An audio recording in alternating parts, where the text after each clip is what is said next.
First of all, apologies for the abrupt change of scene. This is because I am encircled by building works on every side, and I therefore had to withdraw into another part of my house where hopefully we will have more quiet and fewer interruptions as I proceed with today's programme.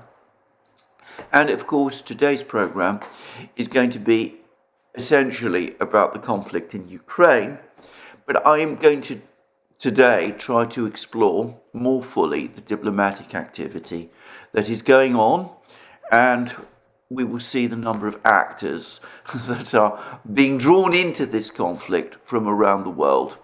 But first of all, let me just say that over the last couple of programs, I've had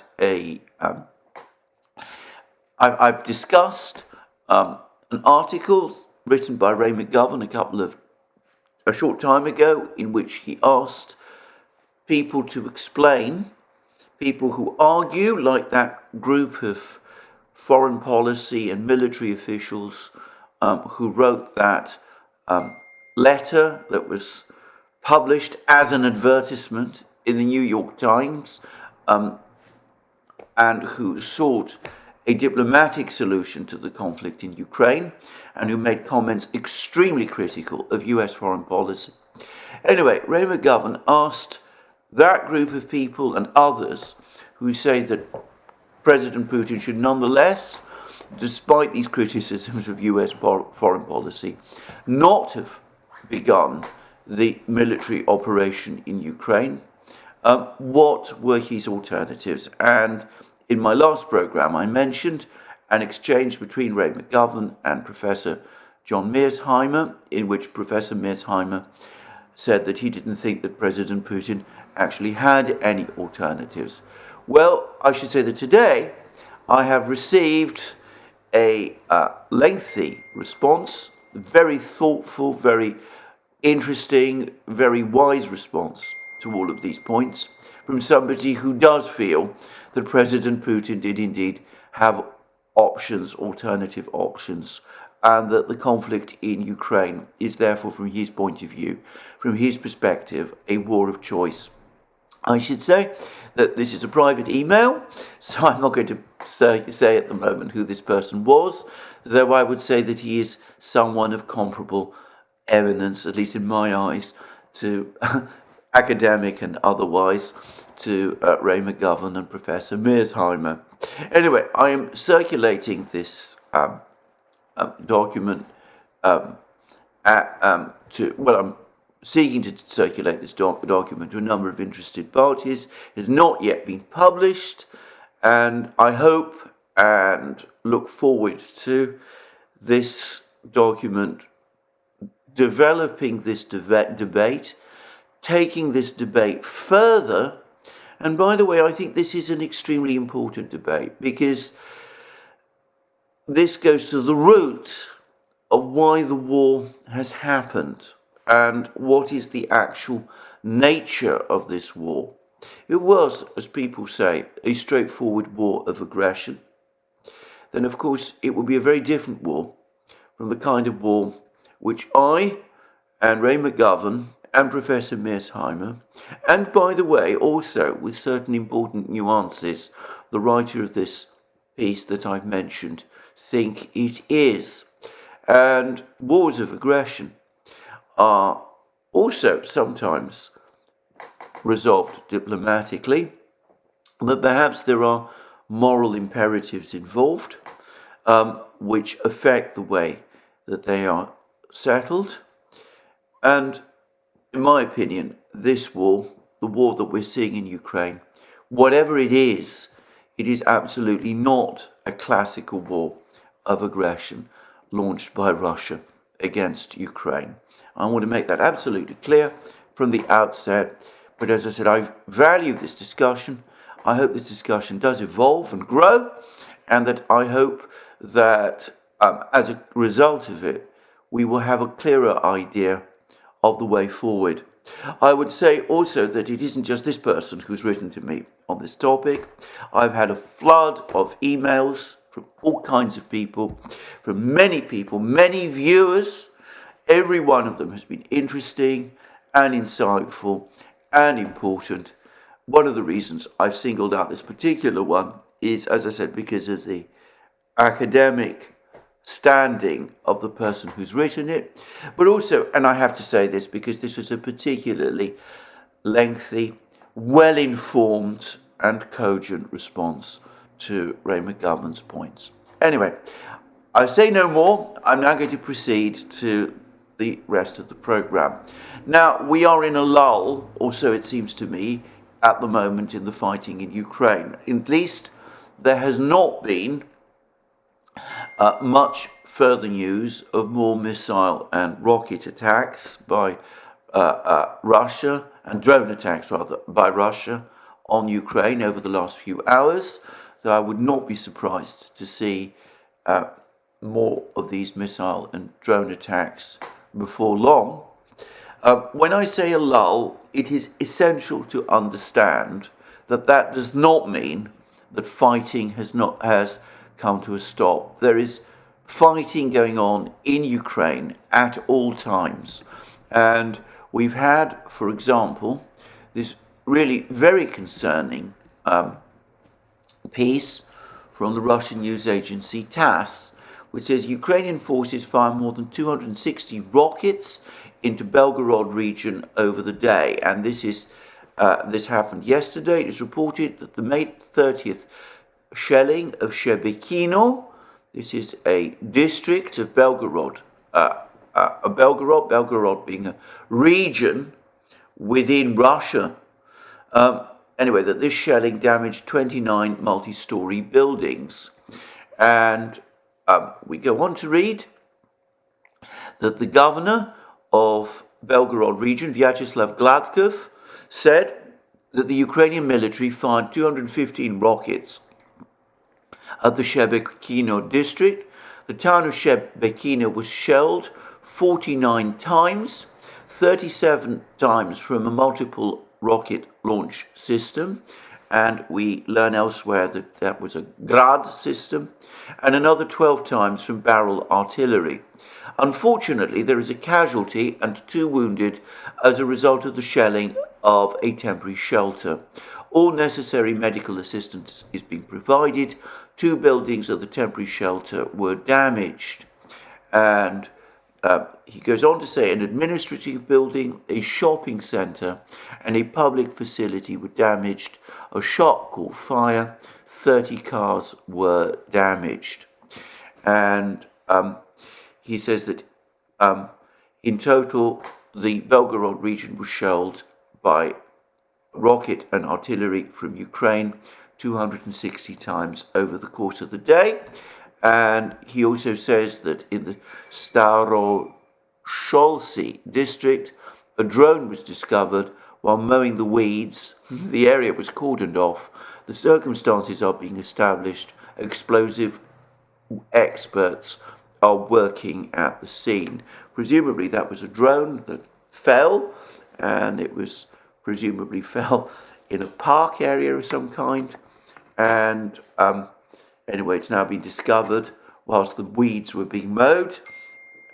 Obviously a small drone. And the long and the short of all of this is that there is continued Ukrainian pressure on Belgorod, that there is a considerable amount of, a very heavy amount of shelling of Belgorod region by Ukraine. And this Belgorod, of course, Belgorod region was the area where Ukraine attempted that armed intrusion that took place a couple of days ago, that attempt to break through, which proved completely unsuccessful, with around 70 Ukrainian soldiers being killed, according to the Russian Defense Ministry. But anyway, the Ukrainians have obviously not given up their interest in Belgorod.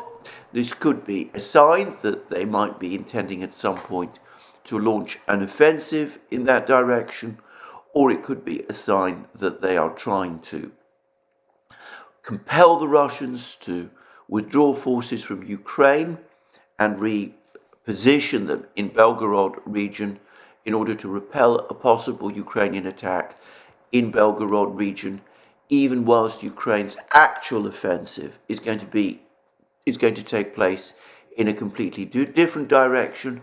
Or it could be simply that this is another case of Ukraine trying to create panic, dismay in Russia, undermine President Putin's support in Russia through these attacks on Russian territory.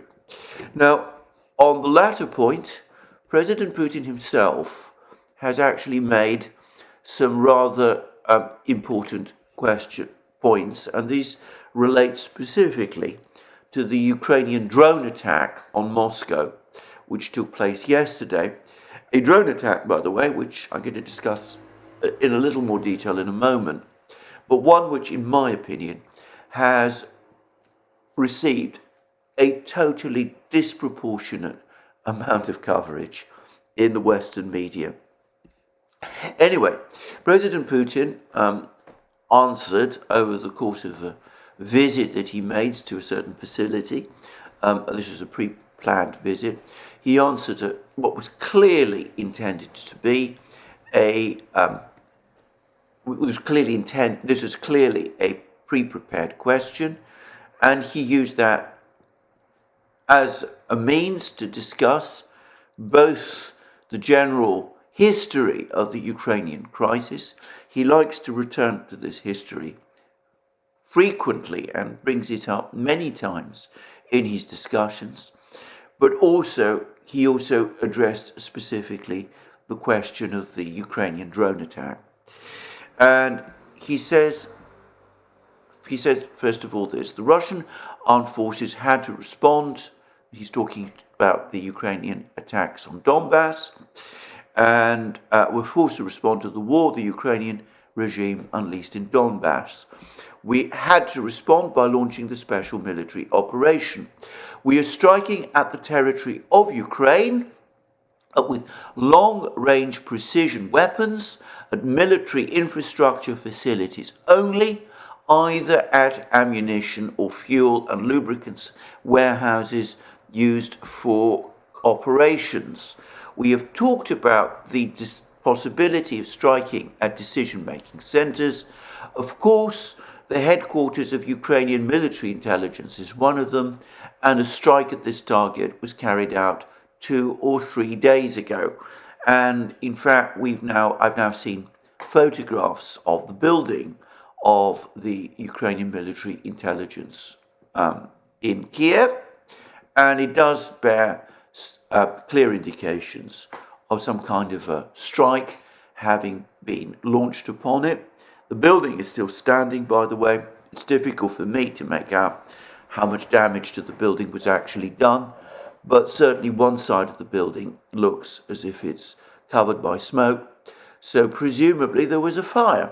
But I'm not going to say more than that, because, as I said, analysis of photographs, which I can never see very fully, is not my strong point.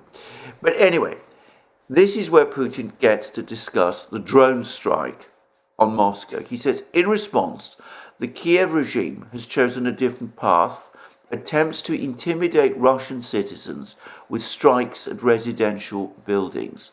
This is an obvious terrorist approach. First, I must say that the Moscow air defense system responded properly. The response was satisfactory, although there is room for improvement. We faced similar problems at the Khmeimim aerodrome in Syria, but the area around our airbase in Khmeimim is not comparable to Moscow, an enormous European metropolis. However, overall, we understand what to do to tighten up the capital's air defenses, and we will do this. However, I am not even so much concerned about this as over the attempts to trigger a Russian response. Apparently, they are provoking us into responding in a like manner.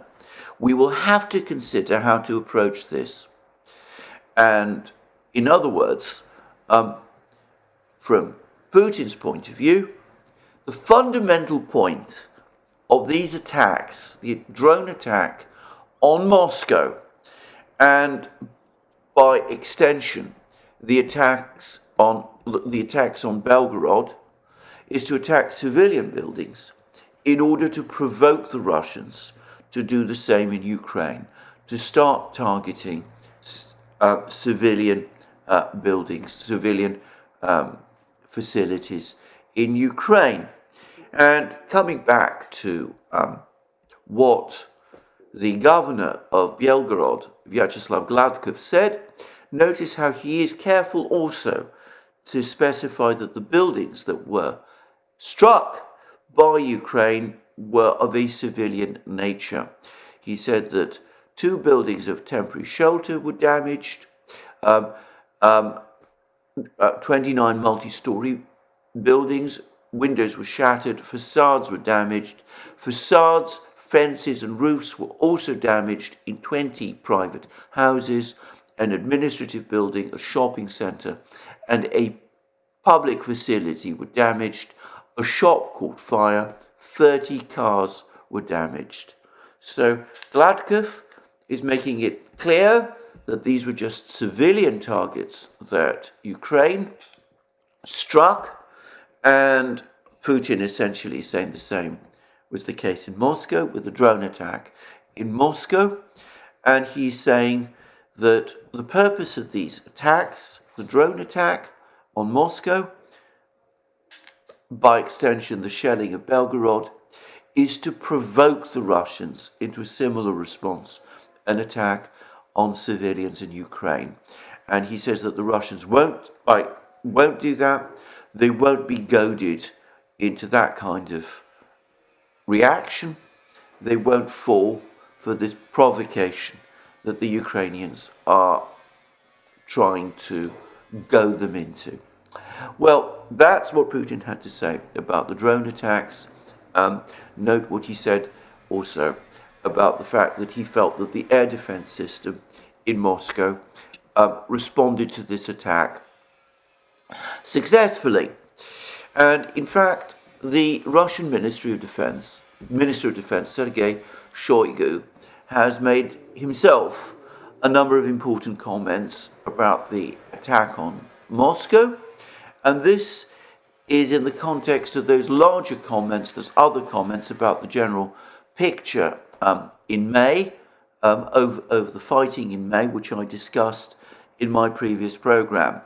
Now, I've mentioned that I mentioned in my previous program that Shoigu claims that Ukraine has lost over 16,000 troops, 16 aircraft, 5 helicopters, 466 drones, over 400 tanks and other armoured fighting vehicles, and 238 pieces of field artillery and mortars, as well as 196 HIMARS rockets, which were intercepted, 16 HARM missiles, which were intercepted, and 29 Storm Shadow long-range cruise missiles, which were also intercepted and destroyed. But he also made some other claims, and he said that Western weapon systems are not going to change. The Western arms deliveries, rather, and Western weapon systems are not going to change the outcome of the fighting in Ukraine. He also said that large Western arms depots in Khmelnytsky, Ternopil and Nikolaev have been destroyed in recent days.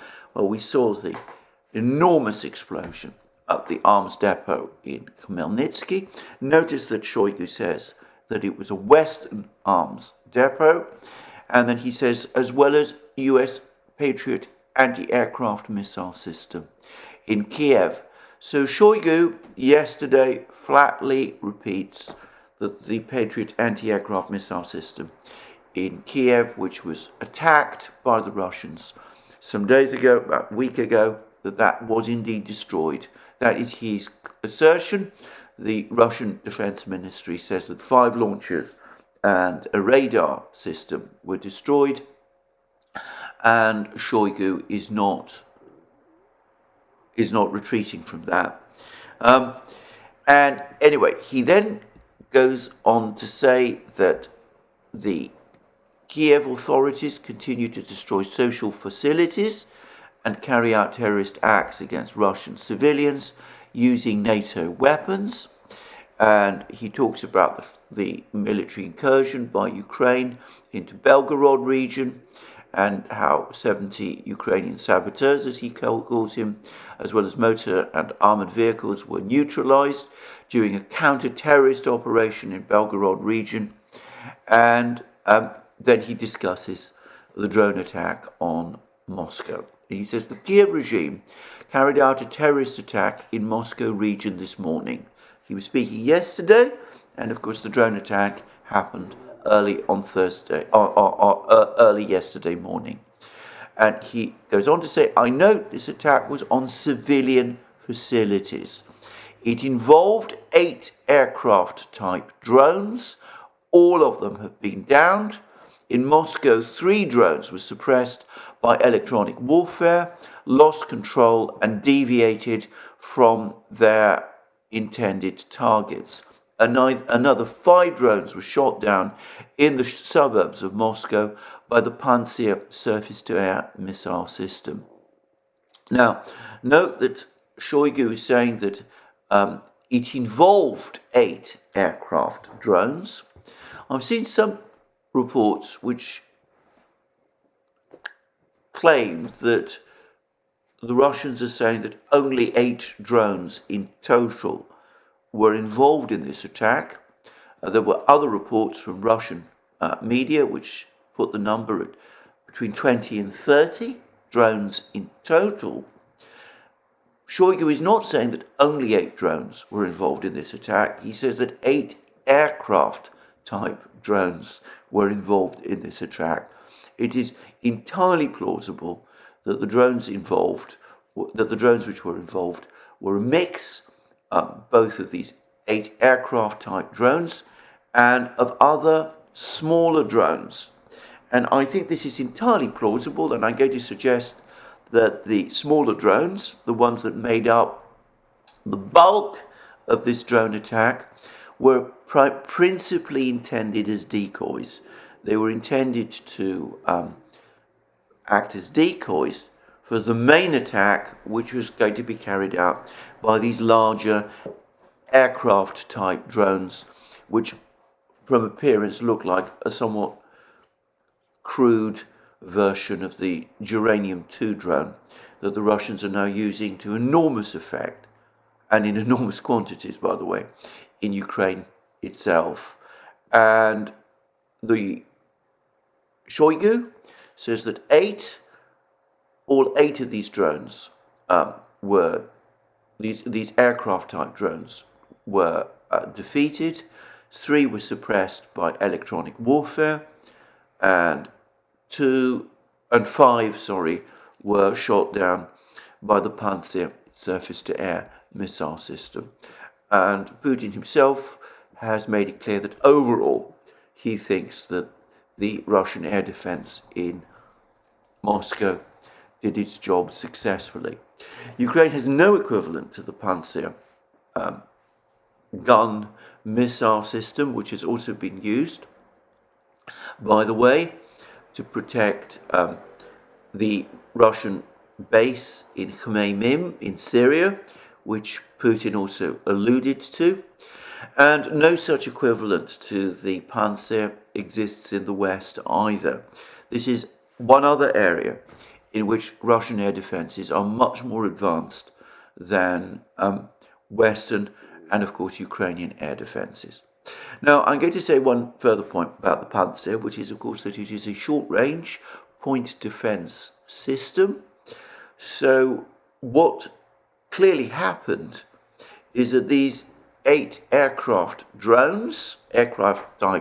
drones, were tasked with attacking certain specific targets. And the Russians had a good idea as to what those targets would be, and they positioned Pantsir systems to defend these targets, and the Pantsir system worked successfully.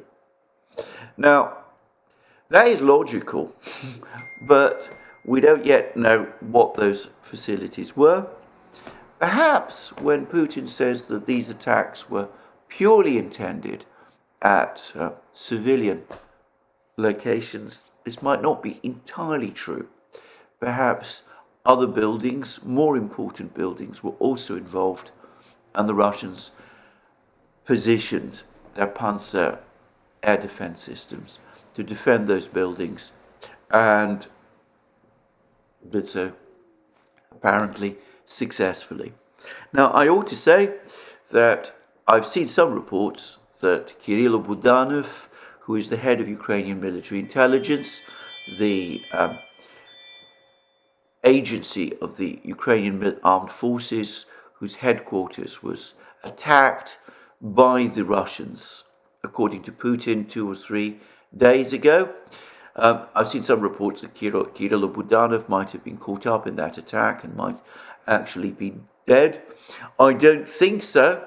I've seen him giving a video address in which he seems to be talking about retaliation against the Russians.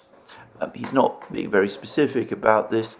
I presume that this video postdates the attack on the building in Kiev.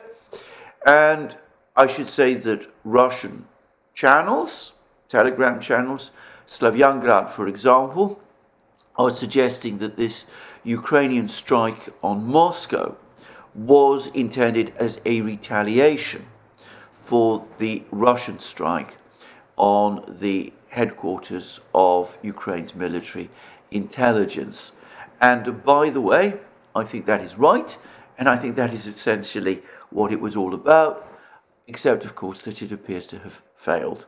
So I think this is my own take on the Ukrainian drone attack. It was attempted, it failed. It does not show Ukraine's growing reach or power in striking targets deep into Russia. If this is the most powerful attack that Ukraine is capable of launching, then what it suggests instead is not power, but a certain degree of powerlessness. I don't want to take this too far, because for all I know, Ukraine has other tricks up its sleeve. But anyway, that seems to me the overall summary that I can make of this incident as of today. Now, yesterday I pointed out that there were lots of reports that the Ukrainian offensive was going to take place in May. It'd been postponed apparently from March to 30th of April, and then it was postponed again. And we were often led to think that the offensive would take place at some point in May. Today is the 31st of May. The day is not yet finished, but so far there's no evidence at the moment of any Ukrainian offensive taking place. For the record, it seems that Russian officials are now in fact saying that in Artyomovsk, the former Bakhmut, Ukrainian shelling of the western suburbs of Artyomovsk has actually declined.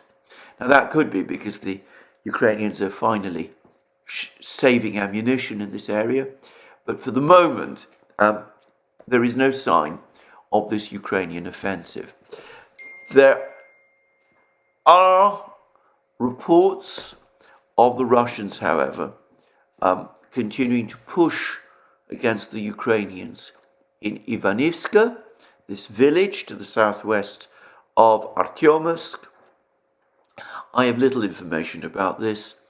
I'm going to wait and see until I get more information before I can talk about this.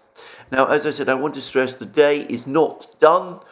It could be that before this video is published, but after it is made, the offensive will begin, in which case, of course, you will know about it even as you're watching this video.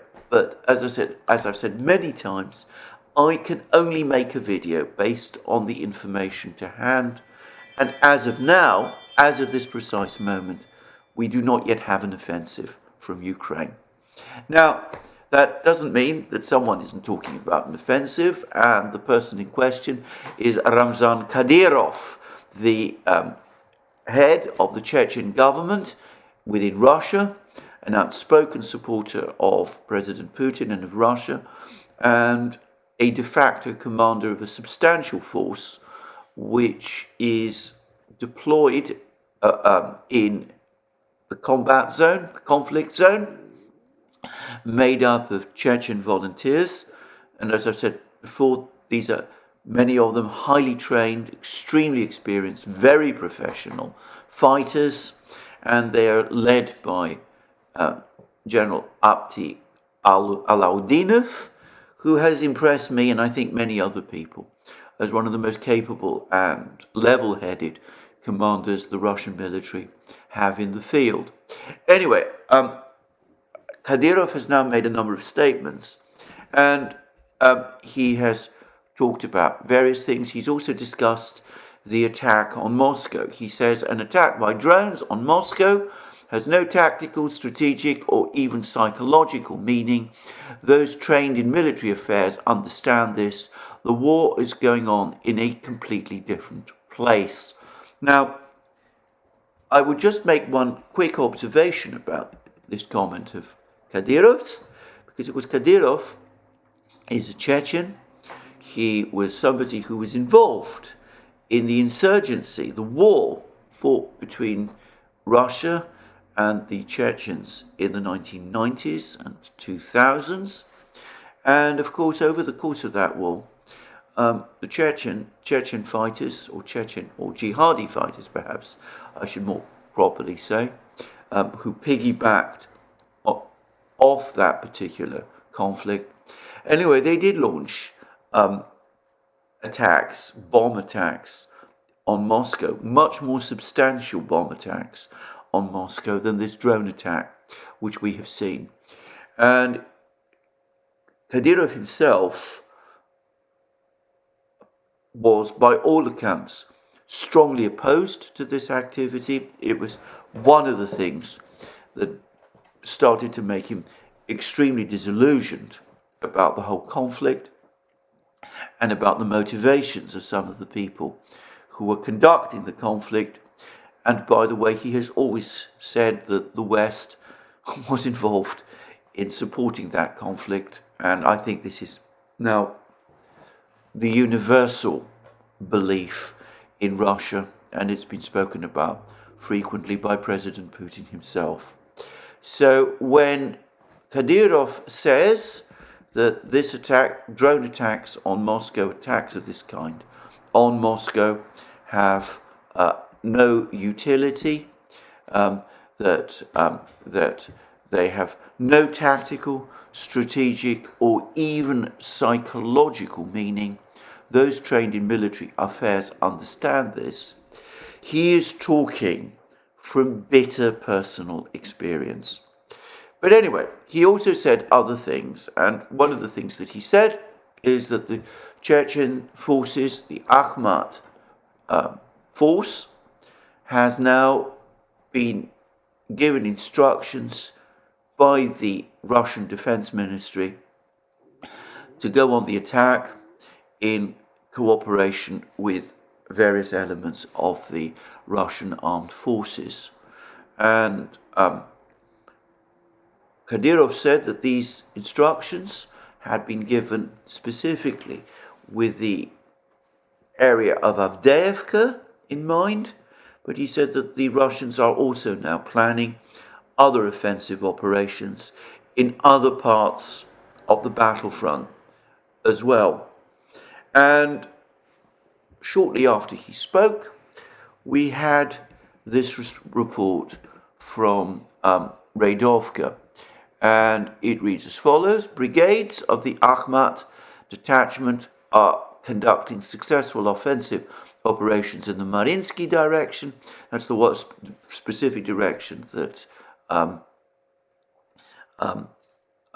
Kadyrov mentioned, and he says in the Donetsk direction, the Russian military knocked out the armed forces of Ukraine from their positions in a number of areas in the settlements of in the areas of the settlements of Krasnogorovka and Yazinovataya, and assault detachments of the 5th Motorized Rifle Brigade of the Akhmat detachment are conducting successful offensive operations in the Mariinsky direction.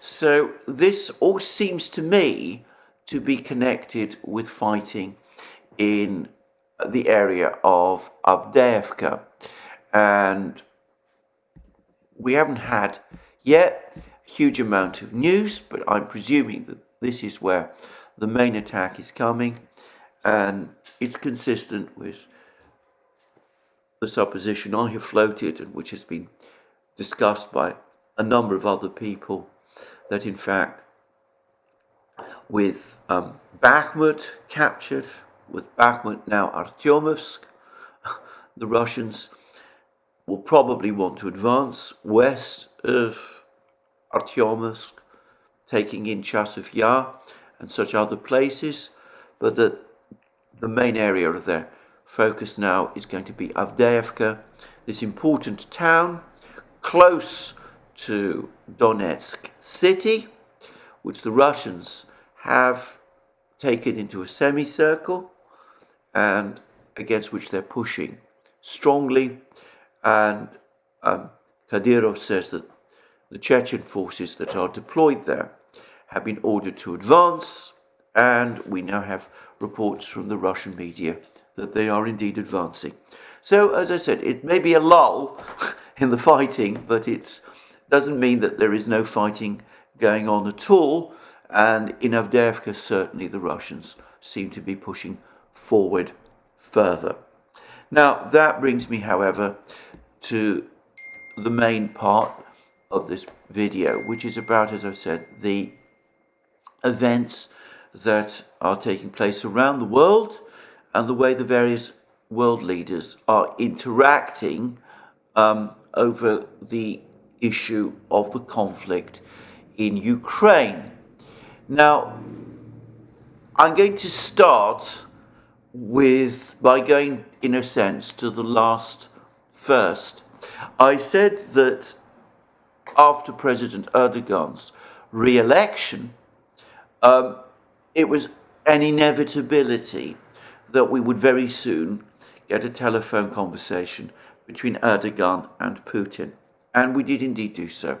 And it was a very warm telephone call. And this is the Russian readout. And it reads as follows: telephone conversation with President of Turkey, Recep Tayyip Erdogan. And the Kremlin readout says Vladimir Putin warmly congratulated Recep Tayyip Erdogan on his re-election as the head of state and emphasized his strong contribution to the development of Russian-Turkish relations in a constructive and mutually beneficial way. He noted that the support expressed by the Turkish people for their leader opens new prospects for expanding practical bilateral cooperation in different areas. Having expressed his gratitude for the congratulations, the President of the Republic of Turkey reaffirmed his commitment on further joint work on the entire current agenda. It was agreed to maintain personal contacts. Now, that is an extremely friendly call. Notice that Putin warmly congratulated Erdogan. The Russians don't say who initiated this call, but it was clearly Putin. Putin telephoned Erdogan to congratulate him. He's already sent him, apparently, a letter of congratulations, but he also followed it up with a telephone call, and he expressed warm congratulations to Erdogan and looked forward to future development of constructive and mutually beneficial relations. Now, it wasn't just Putin who telephoned Erdogan. President Biden did so as well. And we have a White House readout. of the call. And it says this: President Joseph R. Biden Jr. called President Recep Tayyip Erdogan today to congratulate him on his re-election as President of Turkey. They expressed their shared commitment to continue working together as close partners to deepen cooperation between our countries and peoples. They also discussed their readiness as NATO allies to address regional and global challenges, including strengthening transatlantic security at the NATO summit in Vilnius. And in fact, we've received lots of confirmation that what actually happened was that Biden telephoned Erdogan and pressed him to agree to Sweden's admission into NATO. Now, notice the contrast between this White House readout of the call between Biden and Erdogan and the Kremlin's readout of the call between Putin and Erdogan. Putin talks about, first of all, gives Erdogan warm congratulations. Biden simply gives congratulations. President Biden called President Erdogan today to congratulate him on his re-election as President of Turkey. And Putin talks about the warm relations between the two countries and the two leaders, and the role that Erdogan has played in promoting those relations, and the support the Turkish people have for their leader. And it's clearly economic cooperations that he's talking about. And if you go back to the Kremlin readout, new prospects for expanding practical bilateral cooperation in different areas. I mean, there might eventually be military cooperation as well, but it's practical bilateral cooperation. The White House readout is all about security issues. It does say that they have a shared commitment to continue working together as close partners to deepen cooperation between our countries and peoples, but there's no hint of friendship here. And instead, we get this, I find frankly rather godfatherish statement. They also discussed their readiness as NATO allies to address regional and global challenges, including strengthening transatlantic security at the NATO summit in Vilnius. In other words, they talked about Ukraine. Biden put more pressure on Erdogan over Ukraine, over the issue of Ukraine, over the relationship between Turkey and Russia. And he also, as we know from these other reports, pressed Erdogan to agree to agree to the inclusion of Sweden in NATO. Well, Turkey had its own response to this, and it's fascinating to contrast the Turkish readout of the call from Biden with the American readout, because this is what the Turkish readout says. President Joe Biden of the United States called President Recep Tayyip Erdogan to congratulate him on his re-election. Congratulating President Erdogan on his election success, President Biden expressed his wish for the election results to be auspicious for the Turkish people. Noting the growing importance of the Turkey-US relations in the face of regional and global challenges, the two leaders agreed on enhancing the cooperation between the two countries in every area in the new period. No mention here of NATO, the summit meeting in Vilnius, any of these things it's, well, we're looking forward to working together. No reference to us being close partners or anything like that. And as I said, it's fascinating to see how the whole question of NATO and Turkey and the United States being NATO allies, it drops away completely. It's not mentioned at all, referenced at all in the Turkish readout, which, by the way, is unbelievably terse.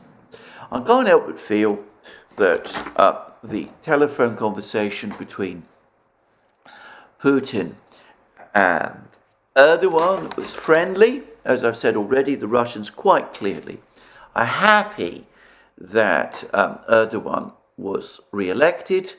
The Americans are far from happy. And what actually happened was that Biden used the vehicle of a telephone call to congratulate Erdogan on his re-election as a means to try to put pressure on Erdogan over Sweden's entry into NATO and over Turkey's policies with respect to Russia and over the issue of the conflict in Ukraine.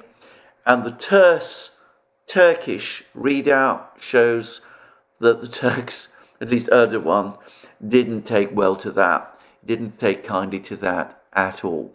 Now, at least that's my reading of these rather interesting readouts. But of course, it wasn't just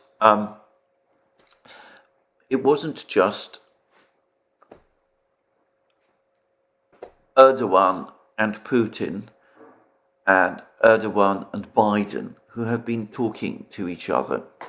Now, we've had some extremely interesting transcripts and readouts published by the Indian Foreign Ministry of Prime Minister Modi's comments whilst he was at the G7 summit meeting in Hiroshima about a week ago. I apologise at my delay in discussing these. It's only recently that they've come to my attention. And they give a very interesting light on the very careful approach that Prime Minister Modi is taking.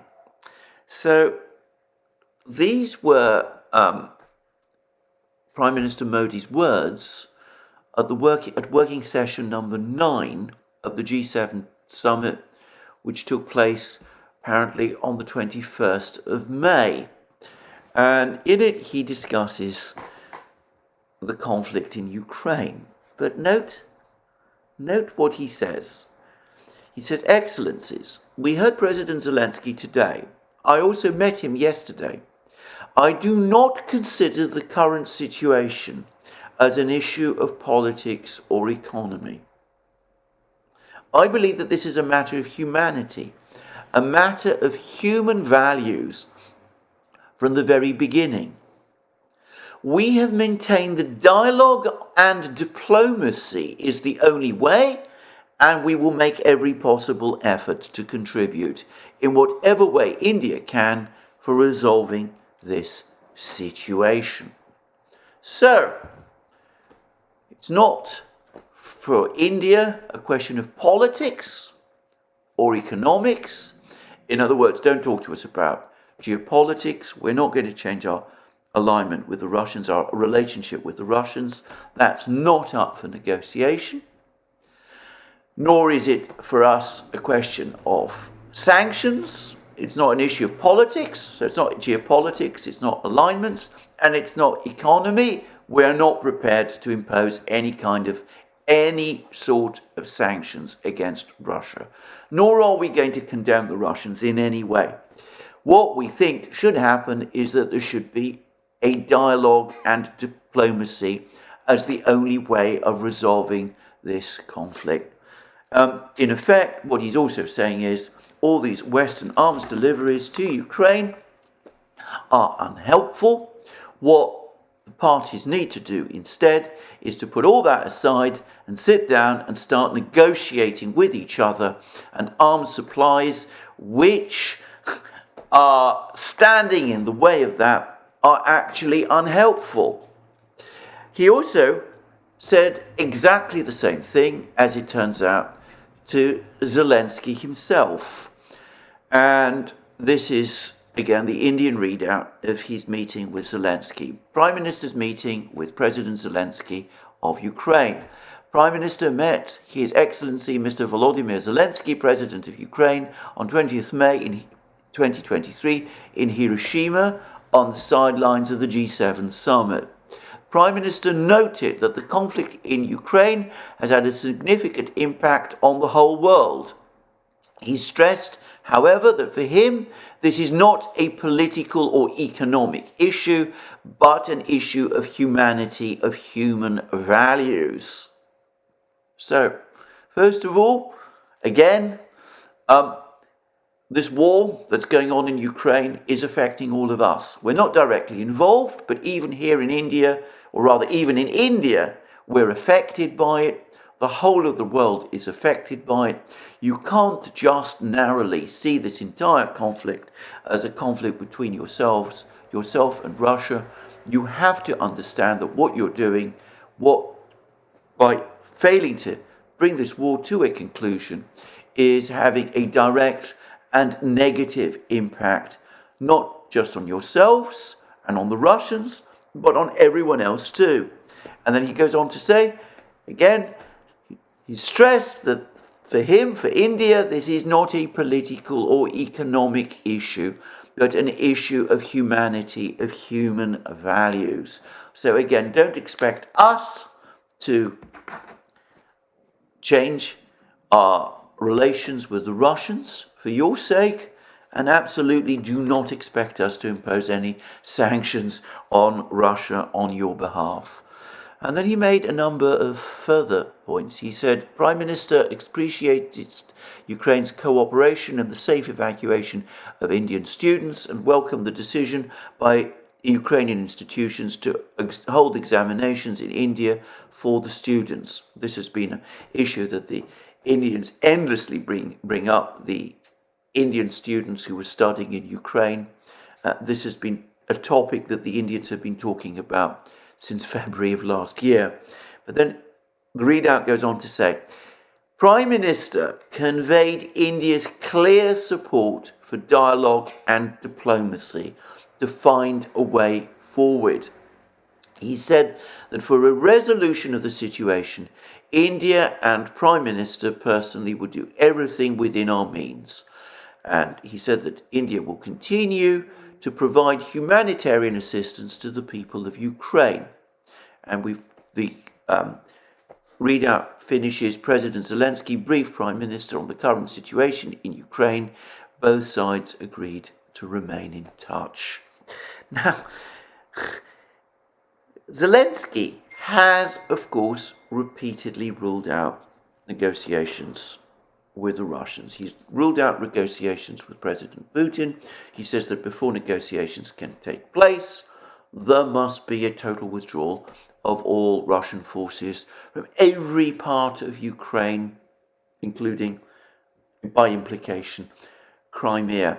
And then maybe something can be talked about, though it's not at all clear to me what can be the issue that can be discussed then. Modi not only disagrees, but makes it absolutely clear to Zelensky that he disagrees. He conveyed India's clear support for dialogue and diplomacy to find a way forward. Clear support. In other words, as far as India is concerned, what Zelensky is saying simply will not do. The Indians expect negotiations and dialogue. They clearly support it.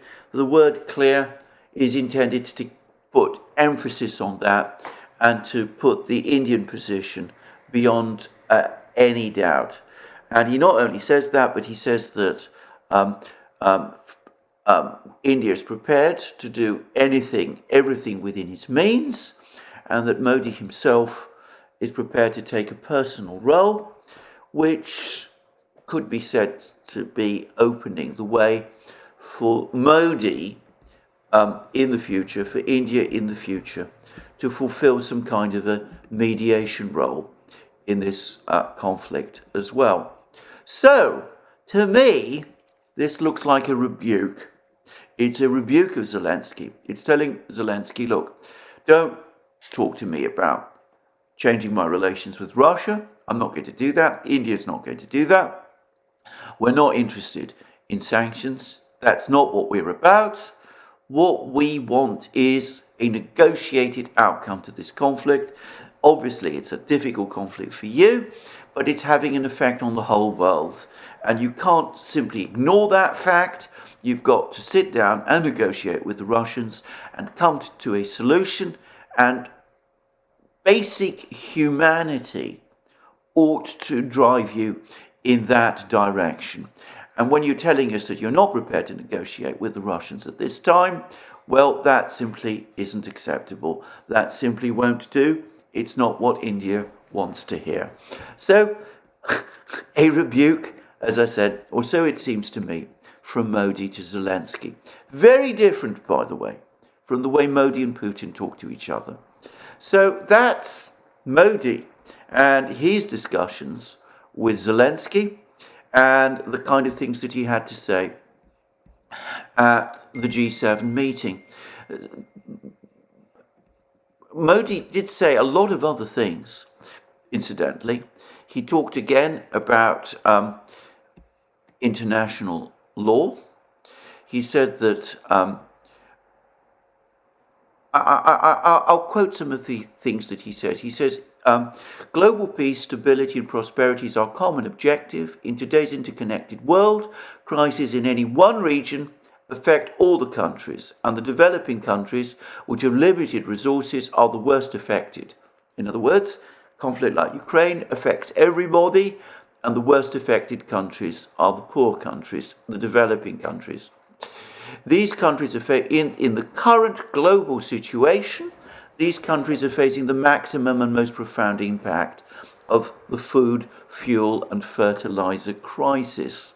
And that is clear rebuke to the Western powers and incidentally to Ukraine as well. They're not implementing the grain agreements that were reached with the Russians fully. They're obstructing the export of Russian grain and fertilizer, and that's affecting poor countries, the global south, more than it is the developed countries. Then he goes on to say other things. He says, it raises the question as to why we are facing the need to discuss matters of peace and stability in distinct forums. The United Nations, which was established with the very purpose of establishing peace, why does it often fail to prevent conflicts today? Why? Even the definition of terrorism has not been accepted in the United Nations yet. If introspection is done, then one thing is clear. The institutions created in the last century are not in line with the system of the 21st century. They do not reflect the realities of the present. That is why it is necessary that reform should be given concrete shape in big institutions like the UN. It will also have to become the voice of the global south. Otherwise, we will just keep talking about ending conflict. UN and UN Security Council will become just a talk shop. So he's saying two things. Why are we here? Why are we here in the G7 at all, talking about conflicts like Ukraine? Why aren't we talking about this conflict in the place which was originally set up to talk about precisely this kind of issue, which is the United Nations? And why is the United Nations unable to reach decisions? Why is it dominated by the victorious powers of the Second World War? Why, in effect, do the Western powers, the United States, Britain and France, still have 3 permanent seats on the United Nations Security Council, whereas the Global South is not represented, does not have a permanent representative with veto power at all. Why is not the Global South represented more properly, more fully in the Security Council of the United Nations? Why, in effect, by the way, is India not represented? Why is India still not a permanent member of the UN Security Council? So he's essentially saying to the Western powers, I don't take it well that we're talking about issues like Ukraine here at the G7. We should be talking about them at the United Nations.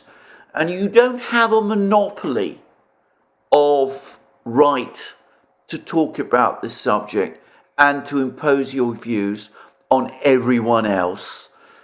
We also have our views. We have a right also to be heard. And then he says that it is necessary that all countries respect the UN Charter, international law, and sovereignty and territorial integrity of all countries. Now that could apply to Russia, but could also apply to the West too. Raise your voice together against unilateral attempts to change the status quo. India has always been of the opinion that any tension, any dispute should be resolved through peaceful means, through dialogue. In other words, again, don't constantly press on supplying weapons to countries like Ukraine. Don't see this as a kind of military conflict, a military confrontation. Try to find diplomatic solutions. The reason we are in this conflict in the first place is because they weren't sought properly, and looking for military solutions is not the way to achieve proper peaceful outcomes. And then he goes on to say, if there is a solution from the law, then it should be accepted. And it was in this spirit that India resolved its land and maritime boundary dispute with Bangladesh. Now, I understand that Western officials were unhappy with the things that Modi said at the G7, that in fact I've even seen the word seething used. It doesn't surprise me if that is the case, because of course notice here that whilst Modi talks about the UN Charter, he talks about international law, he pointedly makes no reference to that famous rules-based international order that Western leaders endlessly talk about. He says, forget that, that's all irrelevant as far as we are concerned. We don't recognize it. We don't accept it. International law is what matters for us. Its key, its cornerstone is the UN Charter. Its key institution is the United Nations. That's where all these topics should be discussed. You don't have the monopoly of right to control discussions at the United Nations. You shouldn't control the Security Council in effect in the way that you do. We should also be represented on it. Anyway, that was Modi causing, I think, quite a lot of angst at the G7. There was another leader who was also at the G7 and who was apparently extremely unhappy, by the way, that he was treated there. And that was President of Brazil, Luiz Inácio Lula da Silva. And Lula went to the G7, apparently expecting to meet Zelensky, and to his apparently unconcealed anger, Zelensky failed to turn up at the meeting that had been arranged between the two of them.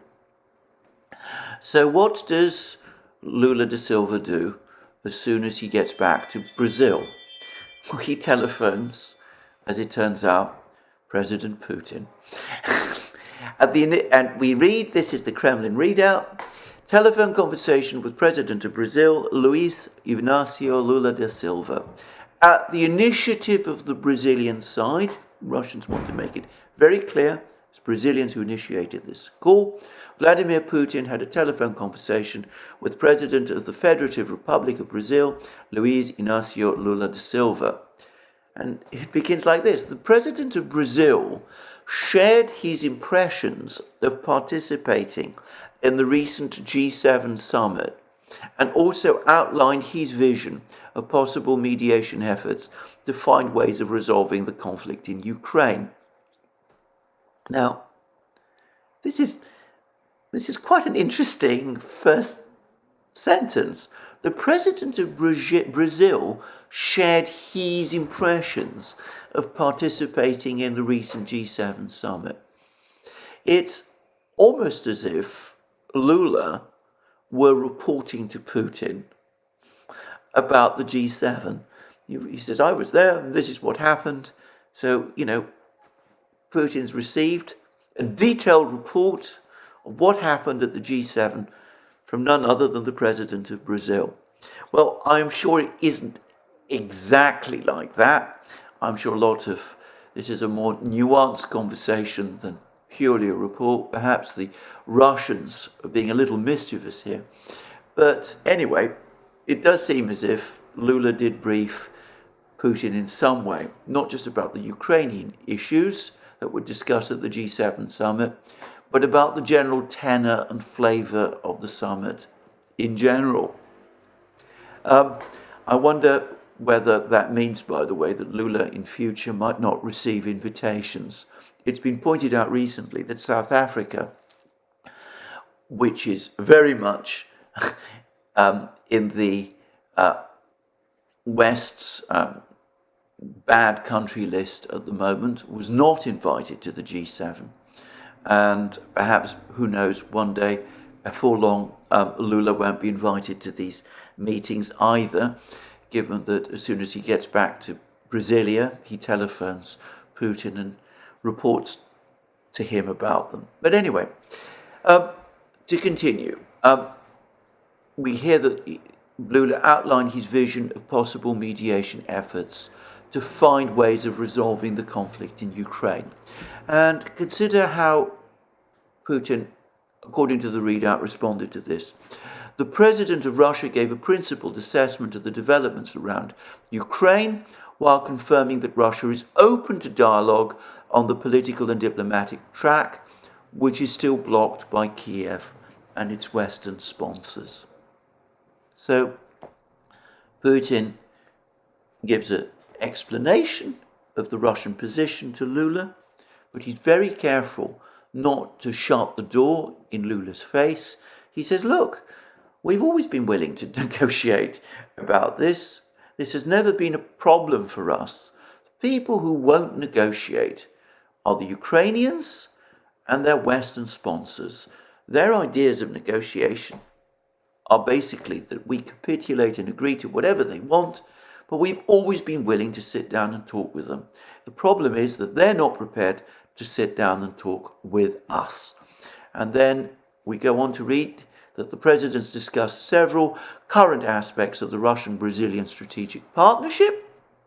So Russia and Brazil are not just friendly countries and BRICS states, they're also in a strategic partnership, not quite an alliance, but more than just friendship, and expressed mutual interest in its further progressive development and deepening of practical cooperation in various fields. In addition, they considered issues relating to joint work within BRICS and other multilateral forums. And one does wonder indeed which multilateral forums.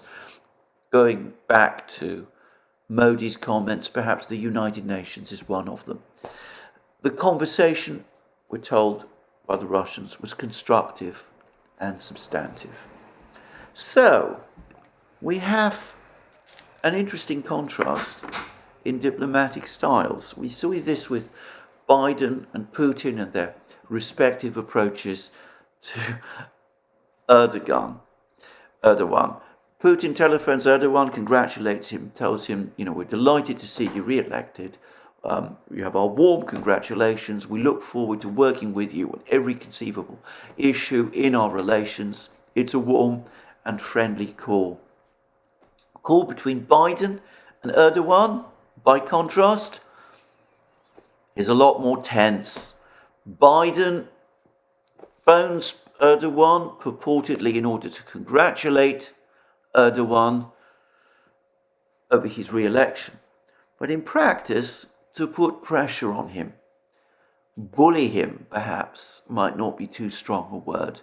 Remind him pointedly that he's a member of NATO, that as far as the US is concerned, comes with certain obligations, that Turkey should, in other words, distance itself from the Russians, support the Western position over Ukraine, perhaps start to apply sanctions, or at least enforce Western sanctions more aggressively against Russia, and allow Sweden to enter NATO. And the terseness of the Turkish readout shows that Erdogan wasn't pleased. Is it a surprise that relations between Russia and Turkey have steadily improved over the last couple of years, whilst relations between Turkey and the United States have steadily deteriorated? And we also see how the other key members of the international community, India and Brazil, feel that they're being treated. The resentments they have, and the way that they too are feeling obliged to push back, and push back increasingly openly against the pressure that is being exerted on them by the West. You see Modi telling Zelensky to his face, and telling also the G7 leaders, the Western leaders, look, we're not going to impose sanctions on the Russians. We're not going to reconsider our relationships with the Russians. As far as we're concerned, this crisis in Ukraine is a humanitarian issue which we want to see resolved through diplomacy and dialogue. We are not happy with all these conditions that you're trying to impose on the Russians, and the way in which you avoid negotiations in pursuit of maximalist objectives, which we don't believe will ever be achieved, and which in the process are causing enormous disruption across the world economy, and which are hurting the countries of the global south. And why are you here anyway, talking about these topics at the G7, at what is supposed to be an economic summit? The G7 started as a place where the Western countries came together to discuss economic issues. Why are we talking about these topics at the level of the G7 when we should be talking about them at the United Nations? We don't like this way that you're going about things. We don't like this rule-based international order that you harp on about, which makes you basically the rule makers and the deciders. We think that decisions about issues of peace should be decided according to international law at the proper venue, which is the United Nations and its Security Council, where a country like India ought to be properly represented with a permanent seat at the United Nations Security Council, and with the Global South given a proper voice. The days of Western dominance are going, and you don't seem to accept that, and that's why we are in the crisis that we are in. So, a growing split, a growing division in international affairs.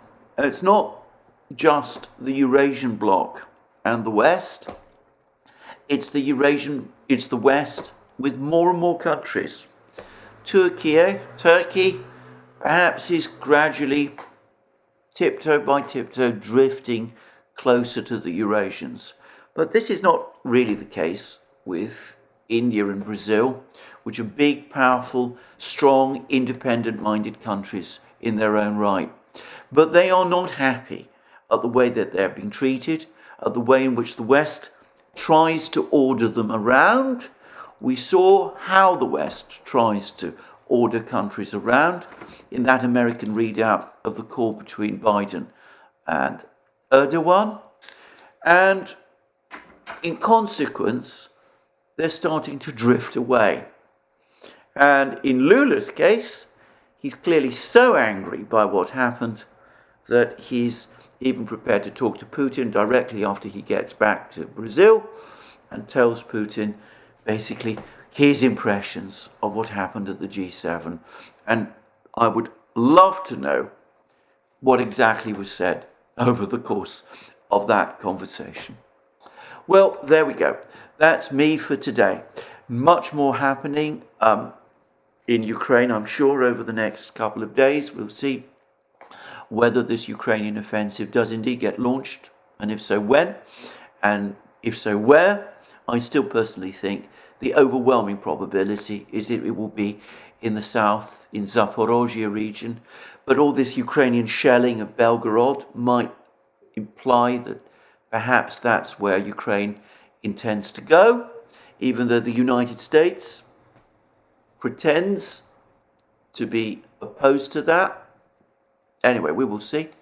In the meantime, as we see, the diplomatic position of the Western powers, of the United States, is deteriorating. I don't know to what extent they've understood this, whether they really understood the extent to which the world is pivoting away from them. But if you read these readouts carefully, if you read what the Indians had to say and the Turks had to say in the readouts that they themselves have published, you can see the signs, the clues, they're there in plain sight. Well, thank you for joining me again today. More from me soon. Let me remind you again that you can find all our programs on our various platforms: Locals, Rumble, BitChute, Odyssey, Rockfin, and Telegram. You can also go to our you can also support our work via Patreon and Subscribestar, links under this video.